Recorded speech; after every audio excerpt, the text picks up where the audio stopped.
This is a Willets Point Shea Stadium bound 7 express train. The next and last stop is Willets Point, Shea Stadium. Oh, yes, it is the Subway to Shea podcast. Anthony Rivera here with you, talking about all the news and happenings surrounding that team from Queens, the New York Mets. Episode 128 live from the Subway to Shea studios in my office. Huge shout out, huge thank you to Jack Oliver, aka Jolly Olive of Shea Station, John Boy Media, for joining me last episode to give an early look at the position players on this Mets roster as we get on the road to Port St. Lucie for spring training. And you're probably doing it already, but make sure to follow him and Shea Station on all social media platforms, as well as subscribing on YouTube. Now, I've been looking forward to this live for quite some time. I am joined by two talented content creators. I was recently a guest on their show, the Interstate Mets Report, and now they're joining the Subway to Shea podcast, CP of CPNY Sports Network, and Nelson, Amish Country Mets fans. Fellas, how are we doing, my friends? Fantastic. Thank you for having us. I appreciate it, Ant. Yep, doing well. Thanks so much for the opportunity to be on your show. Awesome, guys. Awesome to have you. And it's always great talking with you guys, whether it's on Twitter, chat, or X, whatever you want to call it now. These podcasts are always great to, kind of get through some of the news, kind of bring people up to speed on what's going on. And originally we were going to do this on Thursday, but with the big breaking news that happened this week and an actual Mets signing, we had to move this up to Tuesday. Adam Ottavino's back, according to Joel Sherman of the New York Post. Well, now it's official. It just went official probably about an hour ago. But the Mets have re-signed Adam Ottavino to a one-year, $4.5 million deal, which was reported on Saturday. It's official today. He turned down a $6.7 million player option earlier this offseason, and that option did have some deferred money. So I think he makes out better now than he would have if he took that player option. Now, he wasn't sure where this team was heading. He just turned 38 and wanted a chance to win, and he was doing some broadcast work with SNY as a guest on Baseball Night in New York, which kind of led me to believe that he was going to return in some sort. I don't feel like you just do that and then go off into the sunset to some other team, but it didn't seem like he wanted to leave. Now, Chris, Nelson, we will break down the numbers shortly. But what was your initial thoughts on the signing from a fan's perspective of bringing back Adam Ottavino? Yeah, I'll go ahead and take that one here first. I honestly was very naive to that fact. I'm not going to lie to you. All off season long, I've been talking about potential relievers on my channel and their links to the New York Mets. Obviously, with Adam Ottavino opting out of that initial $6.7 million deal, I was very shocked at surface level, right, with the 2023 that he had turned out for the New York Mets, as well as just the age factor. So I was very shocked, but it was sort of peculiar to see him go on SNY a handful of times talking about sort of his situation and the upcoming season, with the fact that he had just opted out. So the writing, I feel like, was always on the wall for us to know that he was, or a potential reunion was possible. But at this point, like I said, I am happy that he's back. I do have some slight concerns. And like you said, we'll get into the 2022 numbers versus the 2023 numbers. We'll get into all of that. I do have some slight concerns in terms of if the Mets go ahead and try to utilize him as that setup man for Edwin Diaz moving forward. But nonetheless, I think that this is a great start for the bullpen. And I think we'll talk about maybe an additional arm or two to bring in here after Adam Ottavino to try to solidify this bullpen. But like I said, happy he's back. And most importantly, in what he said, he always saw himself coming back to Queens. And like I've been saying this whole offseason, especially with the debacle that was Yoshinobu Yamamoto and all these stars trying to go to the West Coast, we as Mets fans want and deserve guys that want to be here in Queens. So shout out Adam Ottavino for that aspect. Yeah, so I guess I'll go next. I mean, I guess we shouldn't be shocked that he came back. It's just it was surprising because he opted out. And then, like Chris said, he was on SNY and he kept saying all these things about he wasn't sure about the future of the team and this, that, and the other. And then he ends up signing back for less money So he ended up screwing himself, to be honest, into when all things are considered. So I don't know. It's interesting to see him back. I mean, I'd rather the bullpen with him if we weren't going to sign anybody else, then at least have him in there in the fold. I think we might be better off with him not having to, well, hopefully, if we injury luck is on our side, he doesn't have to play as big a role as he did last year. Last year, obviously, he had to step in and close at times. So yeah, I mean, I don't mind the move. I think we need to. I think a lot of fans just they think back to last year, and yes, last year was a debacle. I mean, the guy still pitched to a 3-something ERA, which isn't horrible. I realize his FIP was a lot worse, and he did look worse. Let's be honest, he looked worse in 2022 than he did in 2022. I think a lot of people remember the constant stolen bases, and that leaves a bad taste in their mouth. And obviously the walks. I mean, his walks basically doubled last year. So all things considered, obviously you hope he pitches more like 2022 Ottavino, but for the price, um, I can't argue with bringing him back on a 1-year deal, and hopefully he can solidify the bullpen. Hopefully we can add one more guy to the mix as well, but I'm sure we'll get to that talk here.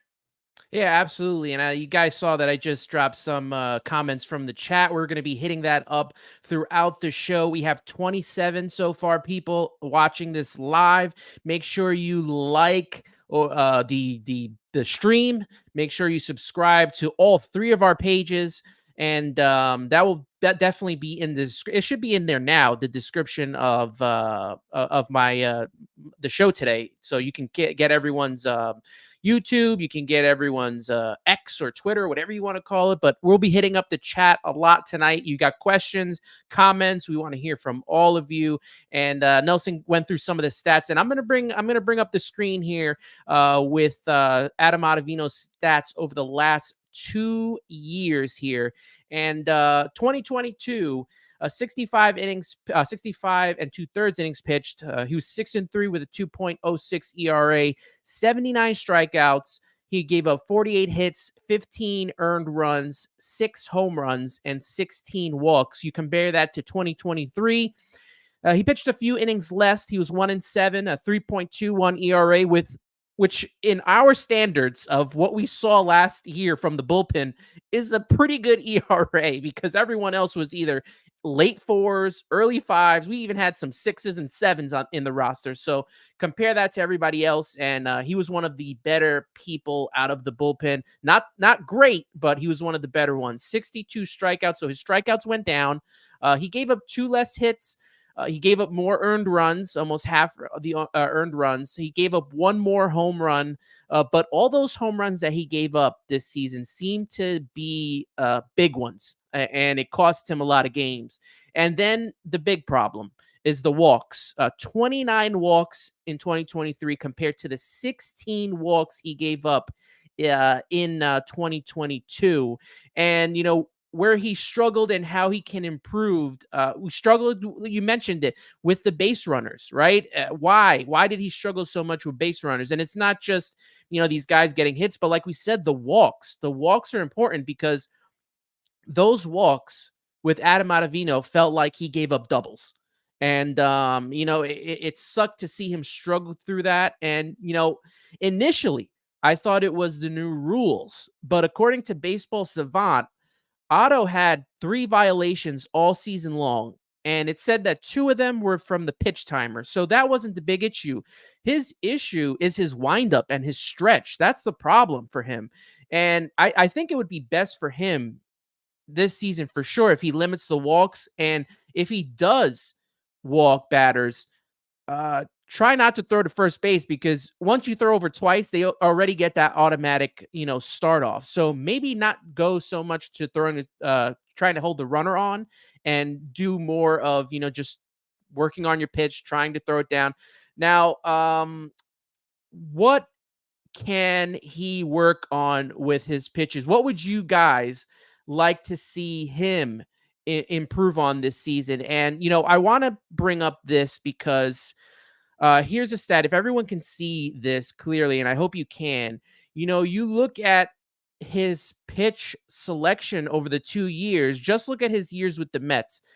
In 2022, he used his sweeper 452 times, held batters to a 165 batting average. You go to 2023, and he used his sweeper almost half the time less, and the batting average was 212. Now, I don't know what other pitches, like his sinker, which was his second pitch, then he now used a little bit more.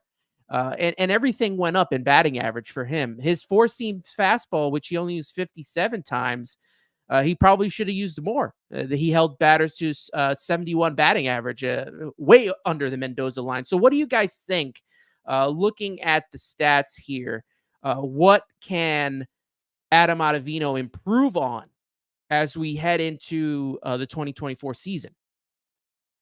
For me, I think it is starting off with that fastball, right? We saw about a 7% clip in terms of the difference in usage from the two seasons in 2022 to 2023.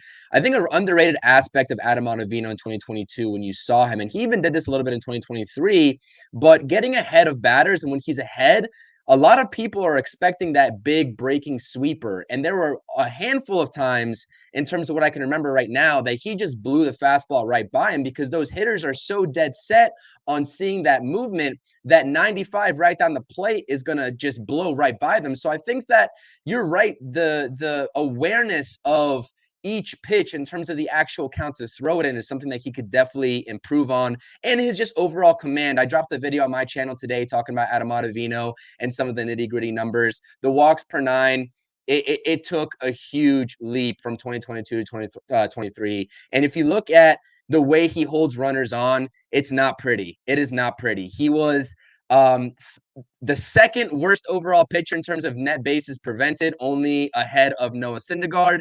And the leads that these base runners are getting on Adam Ottavino, he ranks dead last in. It's about 6.1 feet in terms of these base runners' leads on stolen base opportunities. So they're getting not only huge leads, but huge jumps at the plate. I think he needs to get back to his bread and butter, use that sweeper a little bit more. We saw a 15% discrepancy in those numbers. We were talking about it here before we went live, and I think he'll be fine. Now, like I said, this is where I get a little bit weary in terms of getting out of Adam Ottavino into that setup role. I'm happy that he's back, but in higher leverage situations, especially when you have Edwin Diaz coming back off such a major knee injury, we need to have a lockdown eighth inning. If he walks said batters and continues that trend in 2023, and like you said, those walks turn into automatic doubles with how bad he really is at holding runners on, Carlos Mendoza is not going to have the opportunity to utilize Edwin Diaz for 4 or 5 out saves the same way Buck Showalter did in 2022. So that's my main concern. Although I do think Adam Ottavino can learn from what we just saw in Baseball Savant. I'm already sure this pitching lab and all the coaches, Jeremy Hefner, are getting on him about the difference in pitch usages, which was the sweeper and the four-seam fastball predominantly between 22 and 2023. That's what Adam Ottavino can improve on. And I'm not really sure at this point in his career, being 38 years old already, we're going to see a major difference in that time from the mound to the plate in terms of how big of a leg kick he really takes and his ability to hold runners on. I think that part of the game is going to remain consistent. At this point in his career, it's like teaching an old dog new tricks. I'm not really sure that's going to really resonate with him, but we just have to work with what we have. And Nelson said at the top of the stream here, getting him back on a $4.5 million deal is pretty huge for the Mets. That shows what their budgetary sort of confinement is in the reliever market and what they like. And as we keep talking about these other relievers going in, then we'll talk about what they have left to work with. But I think that we can see a lot of improvement from 2023. And like you said, what is the primary goal here? What is the primary consensus we can take away? Walks didn't necessarily hurt him that bad in 2023 as we all imagined with that 3.21 ERA. It has a little bit of correlation, those two metrics, but it wasn't the end-all be-all. It shows that he can pitch with runners in scoring position effectively and get himself out of jams, which is something that I really hope can continue as well in 2024. We'll see with Adam Ottavino. Before I get to you, Nelson, yeah, the walks have to somehow get limited like they were in 2022. But, like I said, his pitch selection is going to be very, very important. And I don't know if I'm going to bring it back up again. I don't know if from 2022, some of the pitches that really worked for him, like the changeup, which he threw, I want to say, was it 1, 2, 3? 4 out of the 6 pitches kind of was the same in 2023, but he threw a little bit more. He threw from 75 pitches, and the batting average was 083. He then upped that to 142, and he had about a 122 batting average against. Still successful. His toughest pitch that he's had the hardest time with last season was the where was it? It's the cutter. That's where he struggled most with. And I wonder if this season he limits that. So maybe there'll be a little bit of a change in the pitch selection. He completely got rid of his slider. If you see on this thing, he really got rid of his slider last season, and that pitch was totally gone in 2023 just for using the sweeper there. But Nelson, what do you think, or what would you like to see improved from Adam Ottavino this season? Well, I mean, he's not ever going to be quick to the plate, right? So, Yeah. if guys get on base, more than likely they're going to get on second. With the new rules and the fact that he can only throw over a couple times, it's not the clock that's hindering him. It's just the fact that he can't do the normal. I'm going to throw to first base 5 billion times, like he could in the past. So he's got to, like you guys said, lower that walk rate. Um, I'm looking at his cutter numbers. Man, that was by far his worst pitch last year. Batting average at 318 against, 727 slugging. I mean, he only used it 15% of the time, but I don't want to see him use it at all if that's if that's the kind of numbers. And 2022, that was his best pitch. Even though it was limited, it was his best pitch. So I wonder if when they went over last offseason, if they discussed, you know what, let's see a little more of your cutter. They had a hard time with it. Let's see a little bit more of it. But it like you said, it just didn't work. Yeah, no, it didn't. I mean, he jumped from 5% usage to 15%, and it just didn't work last year for him at all. That was by far his worst pitch. His next worst pitch was a sinker. He threw that at a 37% clip, which was also higher than the year prior. So it's interesting because there was a lot. He did change his pitch selection a lot from year to year. You wouldn't think he would, given the fact that he did have a lot of success in 2022. So you would think you would have just tried to stick with what got you there and stick with what works. But Yeah. maybe because of the rules, he felt the need to change things up a little bit, or just getting himself in certain situations. He ended up having to use pitches that he wouldn't have used the year prior. I don't know. Again, the fact that he was pitching in higher leverage situations, maybe that changed things. Him having to close. But yeah, I'd like to see him use that fastball a little more.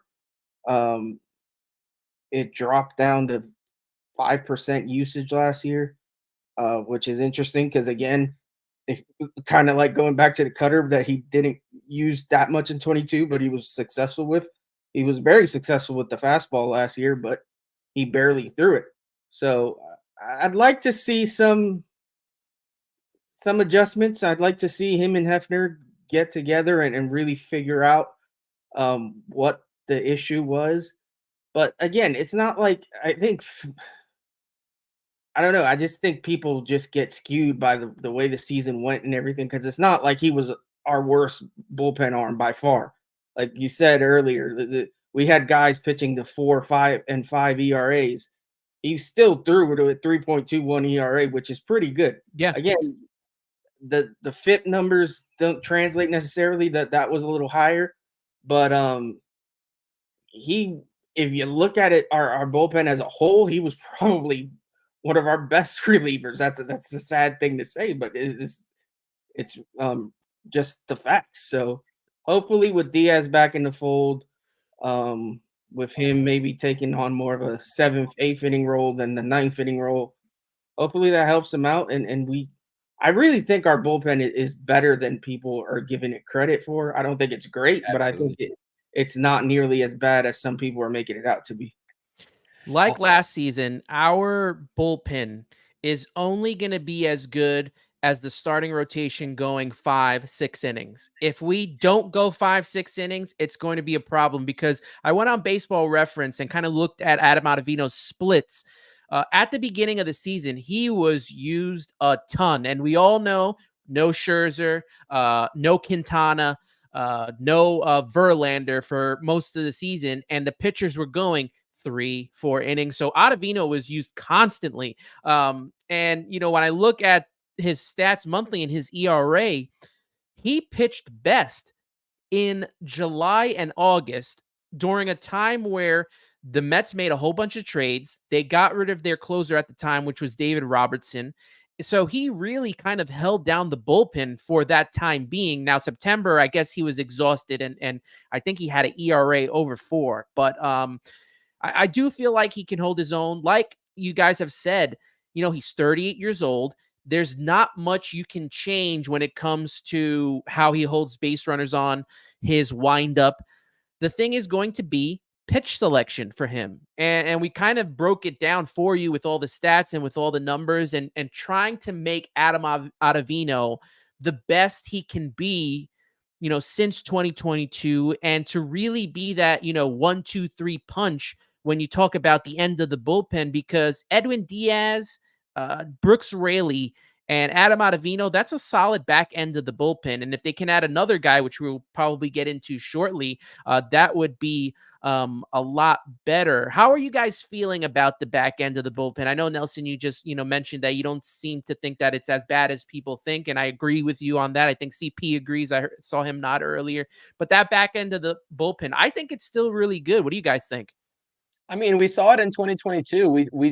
We know that what they can produce at their highest level, right? 2022, Adam Ottavino and Edwin Diaz. I want to see that come back into fruition in 2024. And honestly, a little bit of a nugget, and I think an underrated aspect of why those pitch changes might have occurred in terms of the pitch selection. Let's not forget who was behind behind the plate in 2023 versus 2022. Francisco Alvarez still adjusting to the MLB, and I understand there's certain situations where the pitch might be called from the dugout, but these players, more often than not, are calling their own pitches. And I understand that Adam Ottavino has the free reign to inevitably shake off anything that he may not like. But Francisco Alvarez and Adam Ottavino, and Francisco Alvarez and any pitcher that appeared for the Mets in 2023, it was a little bit of a learning curve. So that's a little bit of an underrated aspect that we didn't so much touch on, but I definitely feel has an impact on what we saw with those savant metrics. But I feel good about the back end of the bullpen. We'll see with a couple names that we still have here. What this signing ultimately does in terms of flexibility for Carlos Mendoza is it allows him to either deploy, like I said, I don't know if I'm totally comfortable with Adam Ottavino being that setup man, but I'm also not comfortable with Brooks Raley being that setup man. I've said that numerous times on my podcast, on my channel, but all things considered, having more options than not is definitely going to sort of be a strength for Carlos Mendoza in year one as manager. So having either of those options, barring any unforeseen changes in terms of the back end signings, Brooks Raley or Adam Ottavino could have that flexibility for Carlos Mendoza in order to be that setup man. We'll see who he chooses to go with. If I had to guess, opening day setup man is going to be Adam Ottavino, but things certainly are subject to change, especially if you get another lefty in, maybe a potentially Aaron Loop in that reunion. We'll talk about that here in just a second as well. Things can change throughout the course of the season. We'll see. They're set up for success right now. That's what I will say. Yeah, I agree. I don't think we're in as bad a shape as people think, but I also think we could use another arm, maybe not necessarily for 7th or 8th inning, but another lefty, like Chris said, is would be very valuable. I see in the comments here, Jorge Lopez. Jorge Lopez is an interesting addition, right? Like, Yeah. he's a guy that's reunited with the bullpen coach that we hired. That they worked together on Team Puerto Rico in the WBC, and Jorge Lopez in the WBC was very good. So there's a few guys with relationships with that bullpen coach, actually. So maybe there's something there. Maybe they can figure something out. Lopez's numbers last year weren't great, but he does have pretty filthy stuff if he can harness it. There's obviously, I mean, quite a few. I can't even remember all the minor league signings we made in the bullpen. There's quite a few guys that you never know that could turn out to be a lot better than we expect. There's also guys there that we'll probably never hear from again. We'll see them a couple times in spring, and they'll get lit up, and we'll be like, "Who was that guy?" So and you never know. Also with minor league pitchers that pop up, there are a couple of bullpen arms in the minors that could make noise this year for us. So it's a fluid situation, right? Like the roster is obviously going to continue to change throughout the season. Guys are going to get hurt. Guys are this and that and the other is going to happen. I would like to see a lefty to solidify things. Other than that, I mean, I'm pretty comfortable with a Diaz, Ottavino, Rayleigh back end. I want to see Drew Smith as little as possible, but we all do. Yeah, I'm really hoping we're not seeing Drew Smith in the 7th and 8th inning of ball games. But yeah, man, it's a wait and see thing. And like you said, it's not just the bullpen. We need our starters to help the bullpen, right? If we keep getting like last year, I mean, it felt like for 3 months we couldn't get a guy to throw over 5 innings. It was ridiculous.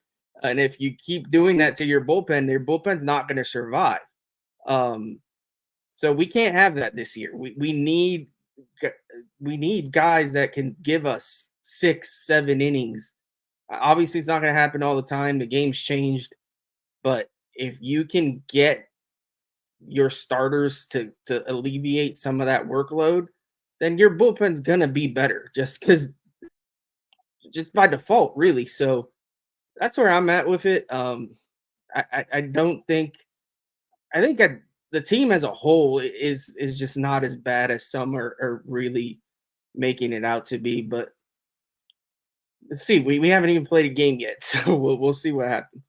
Yeah, we got to get our guys to spring training. We're going to touch on how this bullpen can – improve, or if they're just set as is right now. But I want to get to some of the chat here. Mets Trucker Podcast, who just put his podcast on YouTube. I think he posted that not too early ago. Good to see you, my friend. Tone, big fan of Otto. I feel like he gets a lot of flack for a bumpy 23, but his slider plays off the big arm speed the Mets have added to throw guys off, which we talked about. We talked a whole lot about the slider, his sweeper, and that arm speed. So that's going to be very, very important.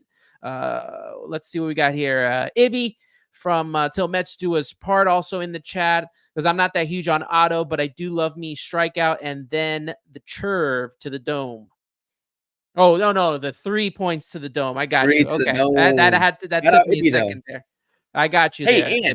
And on this point, though, we did see a tremendous drop in Otto's strikeout rate from 2022 to 2023. It went from 30% in 2022 down to 23% in 2023. That's something that I definitely think he can improve on, and I think he will. I think we'll see him get back to old Otto, especially with that pitch usage that we'll talk about, or that we were talking about. That's something that was a very big drastic difference in terms of his ability to put away batters as well. So look for that to change. That's something that was definitely missing in 2023.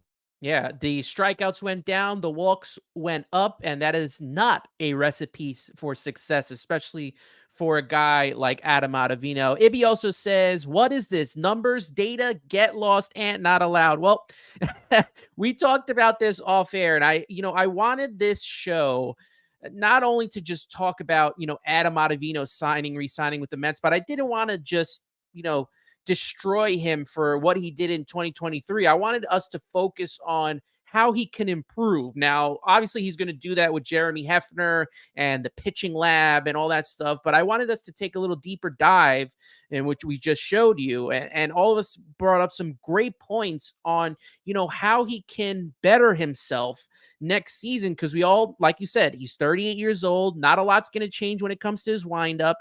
But there are certain things and certain aspects that he can tweak that may make him, instead of 3.21 ERA, maybe to something under the twos, something more likely that the Mets need. And maybe he won't be giving up the big hit like he did last season. So those are things that I like to check in on. And I thought that was big to look at as well.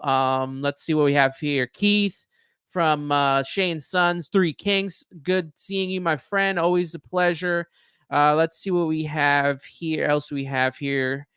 Before we get back into this. AP shouting out Amish here in the chat. And then here we go. Sanders Cancel's bring out, how about signing either Jarlin Garcia or Drew Pomeranz for the bullpen? What are you guys' thoughts on those guys? Go ahead, Nelson. I feel like we could do better than that. I mean, I think we have enough projects right now in the bullpen. To me, these guys are just more projects, maybe slightly better, but I don't know. My guy for the bullpen is if we're gonna get anybody else, is Wandy Peralta. I like his stuff. He pitched to a nice ERA last year. Again, you look at his FIP, not great compared to the ERA, but hey, results are results. There's the actual results and there's the projected results.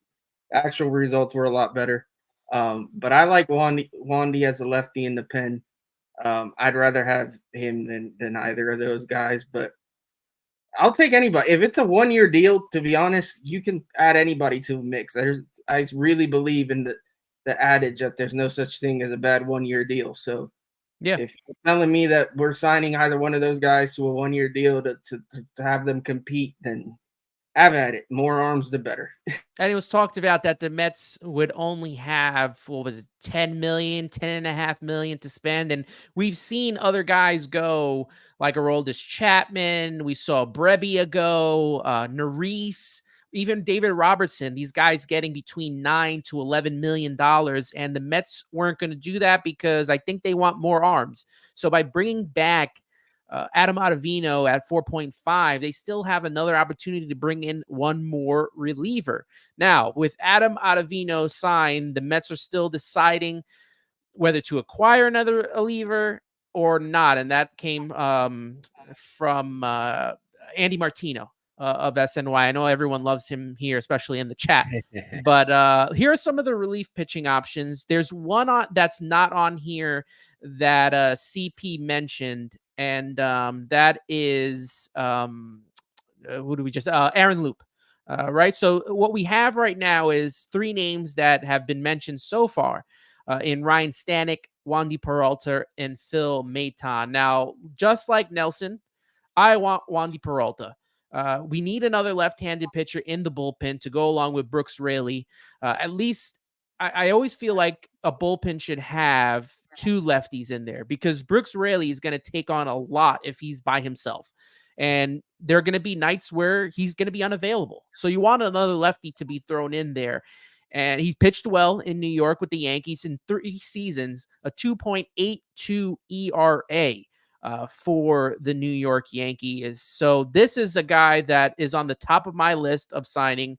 I mentioned this when I jumped on with Dexter Henry for SNY and New York Post. I was a huge yes for Wandy Peralta, and I hope that he does, eventually sign with the Mets. And he knows Carlos Mendoza being in the Yankee organization and all that. So I think that's a match. I don't want to say match made in heaven, but it's a match that could definitely work.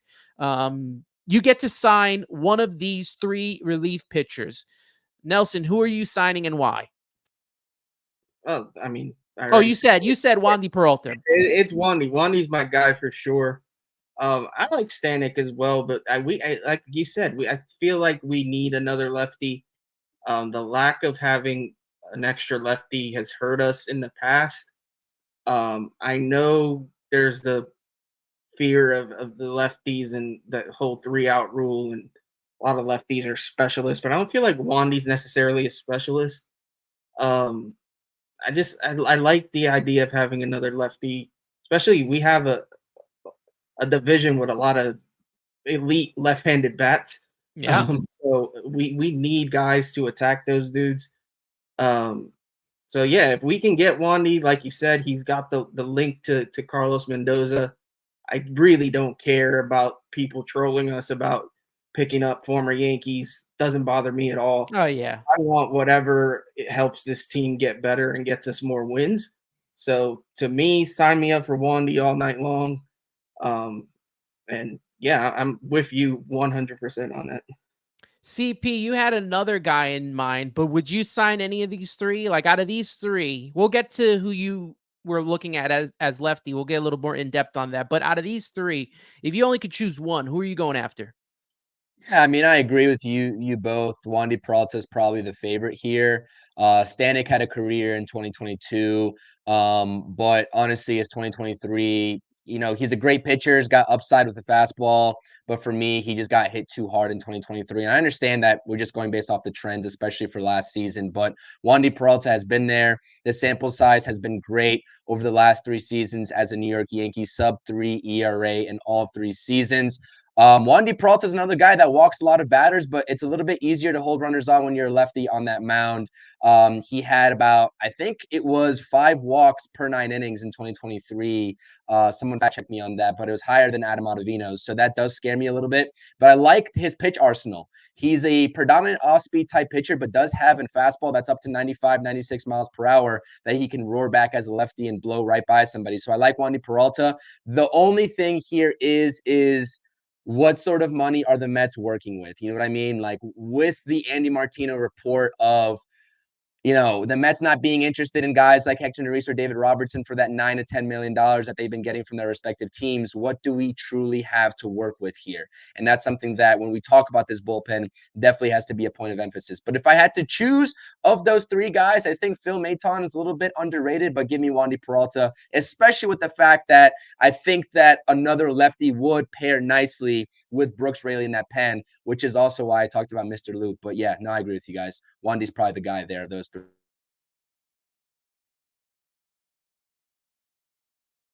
I think you're on mute, Ant. Of course, I muted myself. 36 people in the chat right now. Make sure you like the stream. It sends more people to watch this live, and we want to get as many Mets fans out there, just baseball fans. If you just love baseball, want to hear us talk, join on in. Let's shout out the chat here because these guys are bringing up, some maybe in-house options. Frankie T talking about Bryce Montes de Oca, if I said his name correctly. He's a lefty out of the pen who had an injury last season and quite possibly could be an option out of the pen if they don't go after a lefty. Sanders Cancel says Nate Lavender should be given a chance to make the team. He's a name that we heard a lot about during the middle of last season. Kenny Fry mentions Sean Reed Foley. I feel like Sean Reed Foley has been so up and down. Fits better as that, 5th, 6th inning guy that you may need a couple of innings out of. If he could just find some consistency, because, we saw the good of Sean Reed Foley and we saw the very bad of Sean Reed Foley. So we'll see where he fits into this roster as the season goes on. And Maureen brings up, also David Peterson, who's due to return sometime in June. He'll probably also be in the bullpen. So he works either way for me. You either throw him in the bullpen or he's an option as a starter. But either way, he's shown that he can work that way. And even though he got a couple starts and only went 3 or 4 innings, they were a good 3 or 4 innings towards the end of the season. So he might be able to work when it comes to coming out of the bullpen. Ibby saying, I'm blind. Is that a Seinfeld shirt? So this shirt is a, giveaway, I think, that the Mets did when Seinfeld went to Netflix. So it's a Seinfeld, has his name on the bag with 00 on there. So yes, it is a Seinfeld Mets t-shirt, if you could believe that. Carlos Ramos says he can improve by pitching instead of playing Frisbee on the mound. And I assume that's in terms of Adam Ottavino we're talking about here. So yes, if he can get that control right where we need it to be, that would be perfect. David Rios agrees with Nelson and I on the need to sign Wandy. John Rossi saying, what's up? So it's up to you, my friend. And I think that we are, for the most part, caught up to the comments. Commander Elliott is saying what's up as well. How you doing, buddy? And let's we got Wardy up in here as well. Good evening, Wardy. How you doing, my friend? So let us get to, well, did we talk about Aaron Loop? We didn't talk about Aaron Loop yet, and I think a lot of people don't man. want to talk about Aaron Loop, but I think that in relation to that Martino report, like I said, a lot of people like to give him crap, and so do I. I think the way he reports on the Mets is very biased in comparison to how he reports on the Yankees. I think that's a well-known fact, and I have no problem saying that on this stream. But nonetheless, I think that of all the reporters that we've been seeing, he has been pretty spot on from what we've seen in his recent reports over the last couple of weeks. So, like I said, whether it's that $10 million range, give or take a couple million of their budgetary constraints from a few weeks ago, also foreshadowing that Adam Ottavino signing. We saw Hector Neris sign with the Cubs on the morning of that Saturday for 1 year, $9 million with the Cubs. And Martino took to Twitter and saying that it's clear that both New York teams, not only the Mets, but the Yankees, are not interested in relievers at that price point, being $9, $10, $11 million for 1 year. So I'm not positive if a Wandy makes sense. I see him getting upwards of that 9, 10 million that these other relievers are getting due to his sample size. I see Ryan Stanek, even though he had a down 2023, probably making the same. So we have to talk about realisticness as well when we talk about a potential signing. I think that if we definitely need, like, the consensus here is we need another lefty, why not see if there's another spark in terms of reunion with Aaron Loop, obviously having that historic 2021 season. I understand that reunions don't really go as planned most of the time, even though I've been a big advocate of Justin Turner, who is off the board now. I'm shedding a little bit of a tear in terms of the DH category, but nonetheless, Aaron Loop, if he can find some I guess untapped potential. We saw a lot of things went wrong for him in 2023. If he can get back to that 2021 Aaron Loop, or even in 2022 where he had a decent season with the Angels on that contract, that could play very well for the Mets. But like everybody's saying in these comments, we're bringing up Sean Reed Foley, we're bringing up Austin Adams, we're bringing up Kyle Crick, Bryce Montes Diaca. These guys, this bullpen's getting a little crowded, right? We have a lot of front end bullpen guys.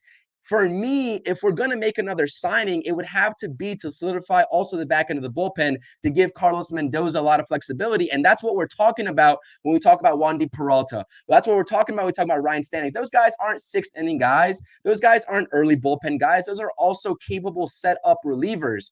So I think that we're also, we're playing a dangerous game here in terms of adding too much, because we've seen David Stearns already this offseason early and often prioritize those depth pieces that are going to be appearing at the early stages of the bullpen. And I think that we're going to get a shot in seeing a lot of those guys by committee, right? If a couple guys don't pan out, if Drew Smith, right, doesn't pan out like he hasn't at all over the last couple seasons and leaving those 97-mile-per-hour meatballs over the plate, guess what? He's out of here. We've got options available to replace these guys now, which I think is a very underrated aspect in what David Stearns was doing early on. Like your Andre Scrubs, a lot of people like to just dig at all of these signings. These are reliable depth pieces that we can see by committee get called up from the minor leagues, especially on these minor league deals. But like I said, that's neither here nor there. There's a lot. I guess my whole rant and my whole spiel here is that there's a lot of factors at play here in terms of what we might potentially see from here on out. And honestly, as much as I want another reliever, I wouldn't be shocked if the Mets are done after Adam Ottavino with how many guys this team has. And someone here in the chat also said, what happens to Joey Lucchesi? I think he starts off as the sixth man in the rotation, but when you have a Tyler McGill also needing a home, presumably not going to be in the rotation. When you talk about David Peterson coming back midway, he could potentially start into that bullpen and be that second lefty as well. But like I said, I know this is a long-winded answer. I still would like to see Aaron Loop in a potential reunion deal because it fits the mold of that cheap option as well with what he produced in 2023. And it's very complicated, and we're trying to come up with these answers. And this is why they pay David Stearns the big bucks. That's what I'll tell you. Absolutely. And we'll see sort of what the kind of strategy is going into spring training. Are they going to allow Kodai Senga, to start every fifth day from the beginning? Like, but last year they had to ramp him up for that. They tried to do a 6-man rotation, but the injuries were too much. But now that they have everyone is healthy at this moment in time, does a Joey Lucchesi get a shot? Does a Tyler McGill, who we found out has, learned another pitch that's worked well in the offseason, is that going to be another option? So we'll see where they go. And those guys can obviously fit in the bullpen as well. But instead of seeing a Joey Lucchesi hit the bullpen as one of those, left-handed specialists, I prefer, like I said, a Wandy Peralta, or even to your extent, an Aaron Loop. Once again, I'm here with Chris of CP New York Sports Network and Nelson, aka Amish Country Mets fan. Make sure you hit the chat with your socials, guys, and pages. Let everybody know where to follow you. Yeah, I'm at CPNY Sports all around. You can find me on YouTube at CPNY Sports, dropping videos on the weekly, not only with my True Mets Talk podcast, but also with Nelson here from Amish Country Mets fan on our Interstate Mets Report, going live every Friday afternoon. And when the season comes up, we'll be going live on Tuesdays as well for a total 2 days a week. If you happen to be a Knicks fan as well, doing a lot of content on there, but Instagram and X at CPNY Sports is where you can find me. I thoroughly appreciate it. Thank you. Great point. Before we switch gears out of the bullpen, hit up that DH discussion. Great point here by Mets Trucker Podcast. And he goes, I preach that the bullpen is all about volatility. Any given season, you're bound to have one guy break out like Loop did in a Mets uniform. And that can happen to any of these guys that are coming out of the bullpen. You mentioned the Kyle Cricks. You mentioned Deoka. It could be Sean Reed Foley. It could be any of these guys. Tonkin. Any of these guys can come out and be able to do something like that. So we will definitely see what happens there. That's my sports saying. Is Scott Schoenweis available? Since we're talking reunions, I never want to see or hear about Scott Schoenweis. He was the bane of existence from it was either the 2007 season or the 2008 season, but he ruined that team coming out of the bullpen. And that's a bullpen that struggled without Billy Wagner at closing that season. But Keith bringing up the kind of comparing to the great Knicks season that's going on, the OG of Mets Twitter, these guys are. I do tend to agree. And Mets Trucker also bringing up Trevor Williams type Jose Butto. I agree with this. I think that Jose Butto kind of gets lost in the mix because we're always talking about David Peterson and Tyler McGill. But you look at the end of the season and the pitching performances that Jose Butto provided to a team that, you know what, even after they traded all of their pieces, kind of finished towards 500 in that later half of the season. Surprising, but they did. So, Jose Butto can be another part of that as well. And that's why we're talking about Wandy Peralta as a potential fit for this bullpen, because he's a lefty instead of Ryan Stanek. We have all righties in the front end, and we're lacking that lefty. So Ryan Butto can be that guy from the right, or Jose Butto can be that guy from the right-handed side of the mound, and you have Joey Lucchesi as your sixth starter. You need another lefty, presumably. That's why I bring up Aaron Loop, but that's why we're all on the committee here, on the board, on your screen, are talking about Wandy Peralta. This bullpen has enough righties as it is. So yeah, for sure. Yeah, definitely. CP, you brought up Justin Turner, and the deal is done with the Toronto Blue Jays. 1 year, $13 million, and that came out from John Morosi earlier today. $1.5 million in roster and performance bonuses. So there will be no homecoming, no reunion for the Mets and Turner. It would have been a nice story. It would have been nice to see his leadership, but I've brought this up before, and I had to take Turner out of this slide, which I had originally had him on. So these are the DH hitting options that the Mets have been linked to. That's all we hear about. They're linked to this guy. They're interested in that guy. And JD Martinez still out there, Jorge Soler still out there, and even, Gio Urshela, because we got to start thinking about the bench as well. I don't even know what this bench is going to be looking like. So a Gio Urshela to kind of help out at third base with Brett Beatty and Mark Vientos may be an option to help out throughout the entire infield as well. These guys are what's left. And then you look at the in-house options that was mentioned last week on my podcast. Mark Vientos, who's the big name, DJ Stewart, obviously. And I also mentioned Starling Marte because if he can't be running on the outfield and if he doesn't help out with run prevention, the only way to use him is at DH. So that's another possibility. I'm asking you guys here. We'll start off with Nelson first. Are you signing a DH or is it now or never with Mark Vientos? I mean, I've said for months I want a DH. I just don't think I'm going to get it at this point. I was also on the Justin Turner train, although I am weary of reunions. And if we're going back to the Aaron Loop thing, I want no part of that 6 ERA. So I'm out on that reunion. But Justin Turner would have been nice. He could have played third base for us at just fill in if we needed it. I don't see him having the year he had last year, but I don't think he's going to fall off that drastically. I think he would have been a big help to the lineup. JD Martinez, Jorge Soler, both can also be that, but I don't know. I mean, JT signed for 1 year, 13 mil. You're going to tell me that either of those guys are going to get less than that and we're going to sign them? I don't see it at this point. So to me, the writing is kind of on the wall. It looks like Vientos is the guy. I'll be remiss if I didn't mention that my guy Tone, aka Metch Trucker, has been a proponent of Matt Chapman, and he was not on your little graphic there, but he wants Matt Chapman to be our third baseman, and he's still available. So I guess the dream isn't dead for Tone. So I just had to throw that out there.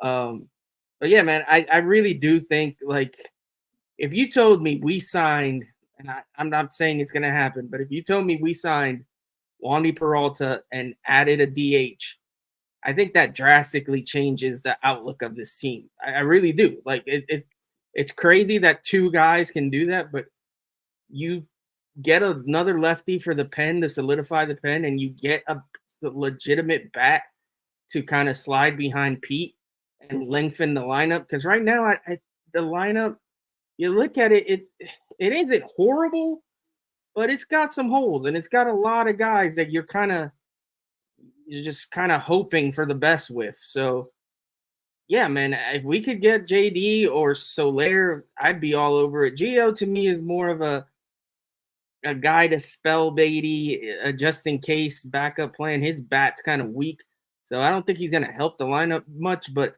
I mean, like you said, we do need a bench, so it couldn't hurt necessarily. But I feel like, I don't know, I feel like Joey Wendell is their backup for third, and that's what they're going to stick with. But, yeah, give me Soler, give me JD all day. I don't see it. I think Vientos is going to be the guy, and we're going to hope that he puts up better numbers than what he's projected, because what he's projected at is basically a Daniel Vogelback season from last year, and nobody liked that. So I can't imagine they're going to like it coming from Vientos.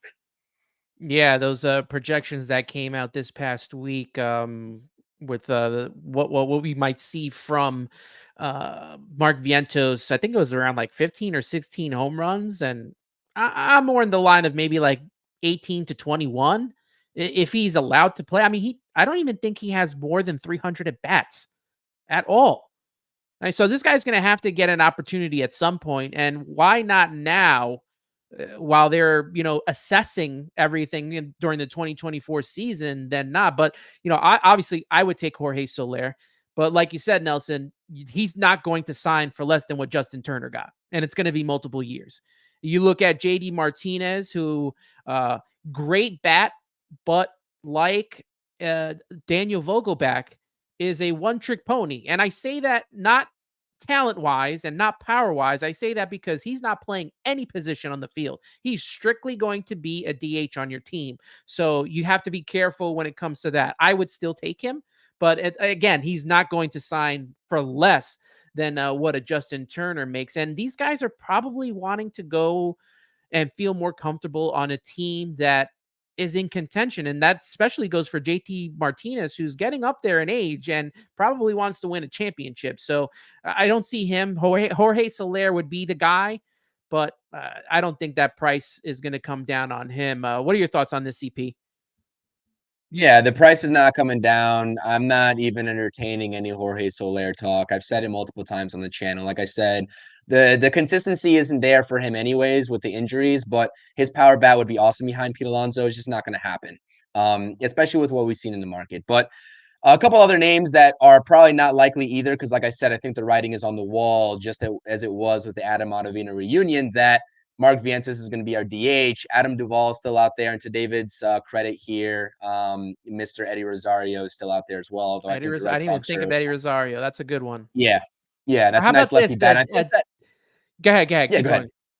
No, go ahead. I someone threw out this real quick. Carlos Santana as well for a DH, a cheap option. Yeah, I mean, I think Carl Santana, if I'm not mistaken, he's a switch. I think if we do add a bat, it's going to be at being a lefty. I'm not sure if they're completely confident in DJ Stewart with that little spurt that he had at the tail end of 2023. I think that what we see right now in terms of the offensive side of things for the Mets is what we go in with. David also saying our bench mob right now is pretty much set with Tyrone Taylor, Joey Wendell, Omar Narvaez, and DJ Stewart. So I think that's what we're going to have to work with. And like I said, Mark Vientos is projected what he's projected. FanGraphs is underselling him a little bit. All these projections are undersell these players, right? If you look at Mark Vientos's sample size last season in 2023, hitting 9 home runs, I get the average wasn't there. The OPS wasn't there. He's going to do infinitely better with more at-bats. I think he's going to hit north of 20 home runs. I'm projecting him around 22 home runs in comparison to FanGraphs' 15 projected home runs. The OPS probably is going to be somewhere in the 770, 780 range, if I had to guess. FanGraphs is projecting him at like mid 740s at 746. So, like I said, projections are just projections at the end of the day. Jorge Soler's asking price is not going to come down. JD Martinez, I really think he's probably going to be in line for something similar to what Justin Turner got as well. He's also an all-star for the last 3 seasons. And that's something that people forget about JD Martinez. He's an all-star of the last 3 seasons. He hit 33 bombs last year for the Dodgers. There's no reason for him to sign on a cheap deal. And if the Mets stick to their plan and all things remain consistent, we're talking about some constraints here in terms of the budget. It just doesn't make much sense. Coupled with the fact that David Stearns has been screaming to us in one way or the other in terms of maybe nonverbal cues of what he's been doing this offseason or direct verbal quotes in that sit-down interview with Andy Martino that these young kids are going to get a chance to play. Now, what I will say about Mark Vientos, even though I think he's going to have a better season than a lot of people give him credit for, I don't think he's a long-term option for this team. Even if he hits well, he is still positionless. And that's where I kind of don't know if Starling Marte can DH down the stretch for the Mets, is that at that point, if we went into this whole mess with this DH by prioritizing Mark Vientos in the start of 2024, it's to get him at bats. So where are you going to put Mark Vientos if Starling Marte DHs? Maybe on the off day, but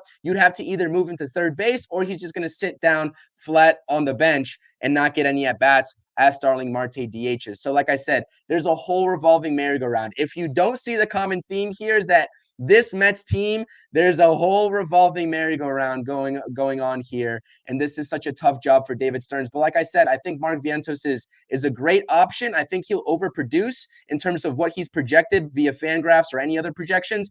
But what I will say is that if he does overproduce, like we all think that he is, I think Nelson said, well, I'm not sure what Nelson said or what he's projecting him to be at, but I throw up a little poll on the Interstate Mets X account talking about maybe his home run projections. If he hits better than a lot of people expect him to, him being positionless, I don't see him as a long-term option even still for the New York Mets moving down the stretch. That could boost his trade value, and we can see him in a trade in the 2025 offseason, which would play perfectly into the Mets' laps in terms of getting maybe some rotation help with those uncertainties hitting that offseason. So that's why I think we'll see Mark Vientos. But like I said, maybe they do go sign a bat. Maybe they do surprise us and they come out of left field. Because also there was a report, I'm not sure if anyone saw it. I think it was Heyman who released it saying if the Mets did splurge a little bit in any sort of positional category from here to the rest of the offseason, it would be with the bat. It was either Heyman or Martino. I forgot what it was. A lot of conflicting reports here to go off of. But if I had to guess, the writing is on the wall.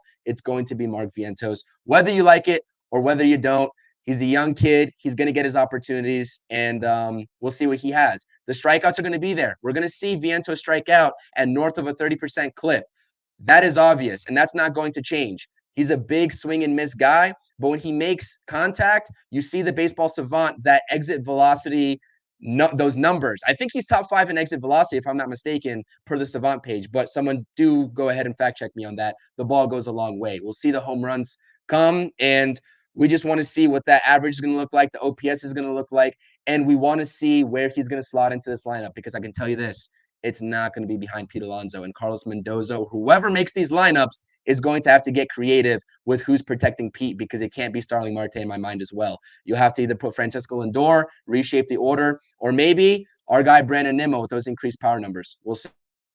Yeah, and that's something that I, talked about last week, is that Brandon Nimmo is really not your prototypical leadoff guy. Really doesn't steal bases. He gets on base, but he has more power now. And I was thinking maybe at some point they move him down the lineup. And you're talking about a lineup that at the moment, it's really top heavy, top 4.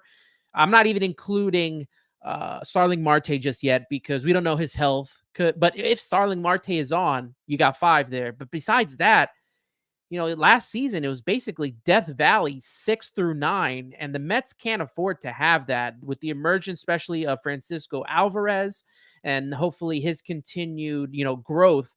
He'll add another bat to the plate, but 7, 8, and 9, little suspect as of this point, but we'll see what happens. Now, I currently have this team as currently constructed. I have this team between 79 to 82 wins as currently constructed right now. And that's, if a lot works out for them. Like, the starting pitching has to be successful for that to work. They got to pitch 5 to 6 innings. These bullpen pieces that we've just plucked out of everywhere, they got to work. And these guys have to score runs. So if they were to get another reliever and a DH, that would increase for me dramatically. But right now I have them between, 79 and, 80, 82 wins at this moment in time. Things could change, and hopefully they do.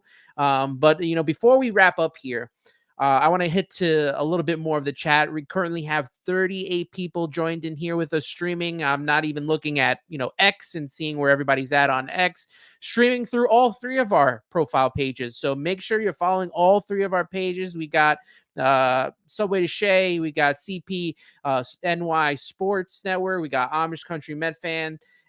You guys don't have a page for Interstate, right? You just do that from both of your pages? Oh, we do have an X page at Interstate Mets. Yeah, we both conjoin on YouTube? on that. Is that on Oh, on YouTube? YouTube? No, we you just have both the our X pages. stream. No Okay. conjoin, yeah. Yeah, so make sure you're following Interstate Mets Report on X as well. Now, as we wrap up here, let's go through some of the comments. David Rios made a comment about the bench, and I wanted to bring this up. This is how he sees the bench as currently constructed. Omar Narvaez as your backup catcher, which I don't know. There has been talks about possibly trading him and bringing back Tomas Nido. We'll see what happens there. It's kind of a lose-lose situation in my eyes when it comes to the backup catcher.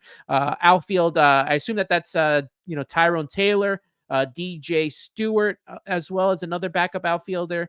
And then you have Joey Wendell in the infield, and Zach Short, would be coming from the minor leagues. I don't know too much about Zach Short, but we'll see if he becomes a big piece when it comes to spring training this coming year. Let's go through some more of the chat here. Sanders Cancel is bringing up Eddie Rosario here in the chat and platoon him with Mark Vientos. Could be productive platoon, and Eddie Rosario can play the outfield. I don't know if they're going to go that route with DJ Stewart and him being that lefty presence at DH. DJ Stewart's going to get every chance to win that DH role, and I'm not 100% sold on DJ Stewart. I know he had a great couple of weeks at the end of the season, but then he kind of tailed back to what is the mean for his career, and I'm kind of a little concerned about that. So we'll see what happens when it comes to that situation as well. Going through some of these as well. Let's see what else we got here. I'm like awful when it comes to doing the chat and trying to keep the conversation It's going. I'm like it's a still tough learning. job, man. It's a tough job. I struggle with it every All single off of my time. laptop as well too. Like I wish I had like multiple screens that I could work off of, but Absolutely. oh man. Oh, how about this? Matt Ibby talking about Drew Gilbert. That's another possibility as well. We're gonna see Drew Gilbert at some point this season. That's for sure. Yeah. Yeah, I am like ecstatic to talk about that kid. That kid has all the makings of a five-tool player, honestly. I've been talking about it for a while on our Mets Hot Stove Live. We're talking Mets with Rob. Shout out to him. We do a great shows over there as well. Way earlier ago, he was asking what my top prospect was and my favorite prospect coming up, and it's always been Drew Gilbert. So especially when he came into that farm system, I mean, he's electric. In his Tennessee days, I was watching him back in his Tennessee days. That kid's got passion. He's got fire. So he's going to be a stud coming up for the Mets. Uncle Ted here says Mets need young arms badly, and that's definitely true. Those are some things that they're going to have to work through in the draft, or if they are out of contention at the trade deadline, are going to have to work to try to get some pitchers in here. I know they went position player heavy when it came to the trade deadline last season, but we've got guys like Mike Vassell, Dominic Hamill. I know that they're not the star-studded names, Christian Scott, so we'll see where they end up, whether it's in the rotation or to make the bullpen stronger. Some of these guys are going to be up here at some point this season, so we'll have to see who it is that they bring up. So I think that we're going to wrap it up here. If you guys got anything else that you want to add, please do. Please hit us up in the chat. CP, Amish, is there anything that you'd like to add before we wrap up to the show? Yeah, someone that's my sports. Sorry, Nelson. This is funny because that's my sports is saying Bellinger, and I saw Tommy Pham earlier. I don't think either of those guys are options for the Mets, but like I said, I'm not going to say stranger things have happened, but yeah, there's no way. There's no way.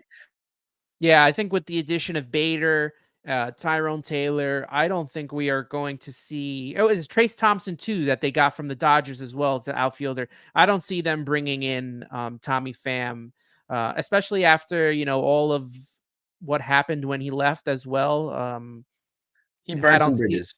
Yeah, he. I definitely think he did that, and I just don't think that that's going to be a possibility. Now, speaking on Bellinger, I did see that there's probably a big chance that he goes back to the Cubs, which I thought as late as we've been getting into the hot stove and as spring training nears, I think that he will go back to the Cubs. But as said, that there's just at this moment in time, there's no contract, and it's just been taking forever to get these bigger free agents signed. So we'll definitely see what happens.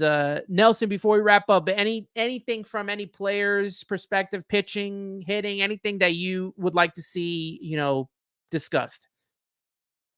No, I mean, somebody mentioned the young arms. The Mets do have a lot of young arms with potential coming up. They're not maybe sexy names that everybody knows, but we have Christian Scott, we have Blade Tidwell, we have Brandon Sprout was down in the minors. There's a lot of guys, Mike Vassell, Dominic Hamill. There's a lot of guys that are knocking on the door. So don't be surprised if you see some of them this year. And reliever wise, a guy that you briefly mentioned, but Nate Lavender is a lefty. He has pitched very well in the minors. He could be a lefty reliever that we see at some point this year. Somebody touched on a Ryland Thomas, a prospect of ours. I just wanted to mention, this guy, I'm not saying he won't amount to anything, but he's one of those outfield prospects that has absolutely no power. He had nice numbers last year, has a good glove, but he's 23 in Double-A last year. I don't project him to be anything special, but hey, you never know. It'd be nice, but the best I could see him is maybe a fourth outfielder someday. So just wanted to throw that out there. But yeah, I like watching. I'm heavy into the minors, so anytime anybody brings up a minor leaguer, my radar goes off. So I just wanted to touch on that. And there's a lot. So there's a lot to like coming out of the minor leagues. It's going to take some time for them to get to the majors, but we've got a good farm system starting to brew down there. Yeah, it's definitely. And now I'm being called a doomer just because I don't like Ryland Thomas. I mean, that's I just mentioned right before that how I love our pitching prospects. So I don't know how that's being a doomer. Well, then we but also we have other outfielders out there like Alex. Was it Alex Rios or Alex Ramirez? Yeah, who was very highly thought of, and he had a bad season last year, and now he's dropped in the rankings. So I mean, it fluctuates. They fluctuate, and they either pan out or they don't pan out. It's a really a gamble when it comes to the prospects. You don't know what you're getting. Yeah, that's an excellent point. You really never know. Like a guy like that who was so highly touted ends up being a bust, or who knows? He could bounce back this year, and we could be talking about him next offseason or later in the season as a call up. You just really never know. These guys, sometimes they take years to hit their stride. They're late bloomers. Other guys just never pan out. So we'll see what happens. But there's a lot to be excited about. I think the future is bright. Absolutely, absolutely. David Rios mentions these guys got to have an open panel one of these days.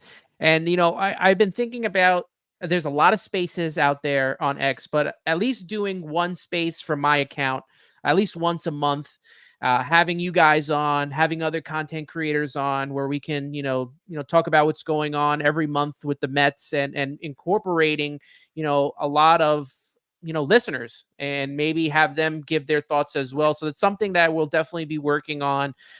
We have a big community here of content creators, love working with everyone. And you'll be seeing more of this all season long. And as long as I can podcast and come up and do a live stream. Chris Nelson, I can't thank you enough for coming on today and joining me for this stream, for this podcast, which you'll be able to catch on audio at some point this week.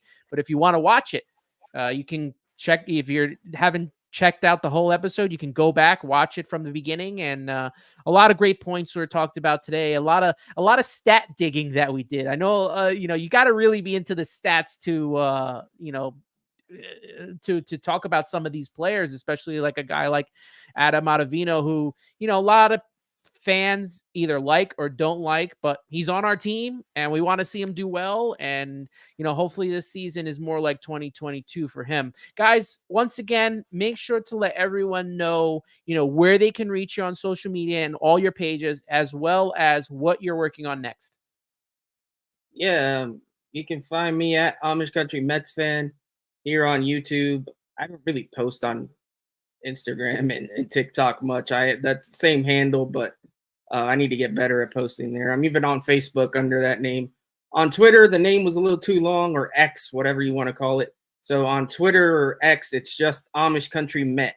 So there's just that little difference there. But everywhere else, it's Amish Country Mets Fan.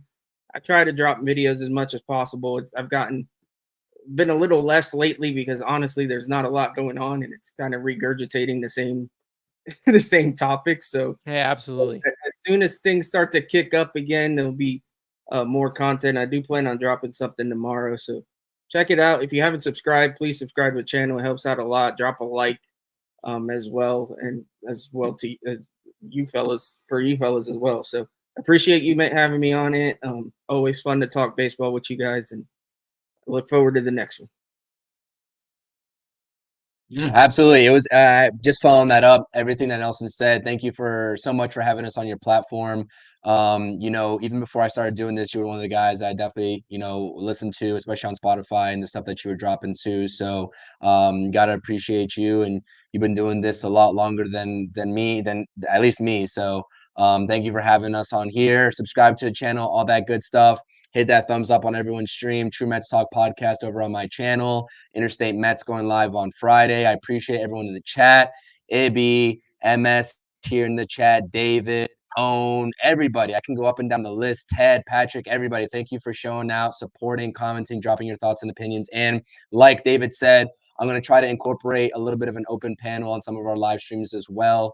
It gets a little I guess, unusual when you have, I guess, certain characters coming around and someone pops into the stream, but maybe we do an open panel one day throughout the month for people to just drop in and drop their thoughts and opinions, because without the support from the listeners, honestly, it wouldn't be as much fun doing this. So shout out everybody, like I said, and hopefully I try to get a Knicks post game in here as well, and talking Knicks and New York sports over on my channel, SCPNY Sports, Instagram, X, and YouTube. I appreciate it. Thank you so much, Anthony. Yeah, you guys are busy doing the good deed for the Mets. And your first panel guess, I would say Joe and Clark and Frank the Tank. That's the way to go when it gets to the to getting on the panels. Oh goodness. For me, you can follow on Instagram, TikTok, and X at Subway To Shea. Listen to the Subway To Shea podcast on Apple Podcasts and Spotify. Watch on YouTube like you're doing right now. Hit the subscribe button, hit the follow buttons. Let those notifications hit you for every episode of Subway To Shea. Please rate the show, leave comments, and if on YouTube, give those thumbs up like CP just did right there. It really helps all of our content. When you like our content, when you leave comments, it helps out the algorithm. It helps people know where to go for their Mets content. So if you enjoy us, if you enjoy other Mets content creator, don't just watch. Make sure you're giving thumbs up and giving your thoughts on it as well, because we really appreciate each and every one of you. And thank you all for tuning in. That wraps it up here for the Subway To Shea podcast. So for Anthony Rivera, you've been watching, and if you're listening on Apple and Spotify, you've been listening to the Subway To Shea podcast. Always remember, let's go Mets.